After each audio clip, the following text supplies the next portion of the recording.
आजकल social media में अथवा खबरों में सबसे ज़्यादा एक्टिव राहुल गांधी हैं।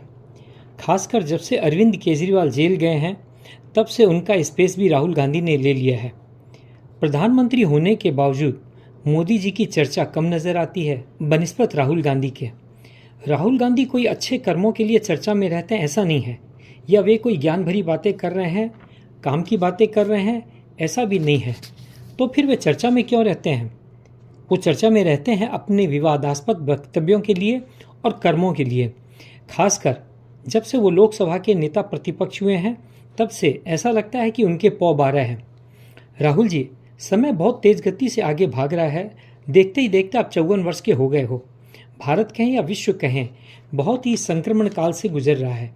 जहाँ तक भारत का प्रश्न है तो पिछले 10 वर्षों से जब से मोदी जी प्रधानमंत्री बने हैं तब से ऐसा लगता है कि भारत एक पल भी चैन से बैठा नहीं है। लेकिन भारत फिर भी निरंतर तेज गति से आगे बढ़ता चला जा रहा है और यही विश्व के लिए चिंता का विषय बना हुआ है, खासकर चीन, अमेरिका, पाकिस्तान और यूरोप के देशों के लिए।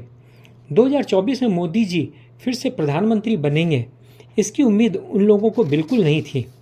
मोदी जी को रोकने की सारी कोशिशें नाकाम हो गई और मोदी जी फिर से प्रधानमंत्री बन गए। राहुल जी, आप संसद में 5वीं बार चुनकर आए हो। अपने 20-21 वर्षों के राजनीतिक सफ़र पर एक बार नज़र डालें तो आपको समझ में आएगा कि आप किधर खड़े हो। मैंने पहले कहा कि समय बहुत के तेज गति से भागता जा रहा है और आप 54 वर्ष के हो गए हो, तो 54 को 84 होने में देर नहीं लगती है। पिछले 10 वर्षों में आप जिन जिन कामों में सक्रिय रहे हैं उस पर एक नज़र डालेंगे संक्षिप्त में।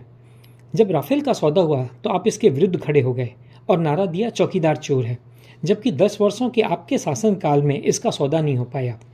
भारत की अर्थव्यवस्था छिन्न भिन्न हो इसके लिए आप हिंडनबर्ग के साथ खड़े हो गए, और वो भी एक बार नहीं, 2 बार। 2023 में जब पहली बार हिंडनबर्ग ने धमाका किया तो निवेशकों के करीब 15 से 20 लाख करोड़ रुपए डूब गए थे। और दूसरी बार आपने ट्वीट भी किया कि भारत के शेयर मार्केट में विश्वास नहीं करना चाहिए, पैसे नहीं लगाने चाहिए, पर निवेशकों ने कहें तो आपके ट्वीट पर थूक दिया। सभी जानते हैं कि हिंडनबर्ग एक शॉर्ट सेलिंग कंपनी है जिसमें जॉर्ज सोरोस के पैसे लगे हुए हैं, और जॉर्ज सोरोस आपके रहनुमा हैं, यह भी जग जाहिर हो चुका है। अग्निवीर योजना भारतीय सेना की अनुशंसा पर लागू हुई है, पर आप इसके भी विरुद्ध खड़े हो गए। शायद आप नहीं चाहते हो कि भारत की सेना मजबूत हो। जब जेएनयू में भारत तेरे टुकड़े होंगे का नारा बुलंद किया गया तो आप उन टुकड़े वाले गैंग के साथ जाकर खड़े हो गए।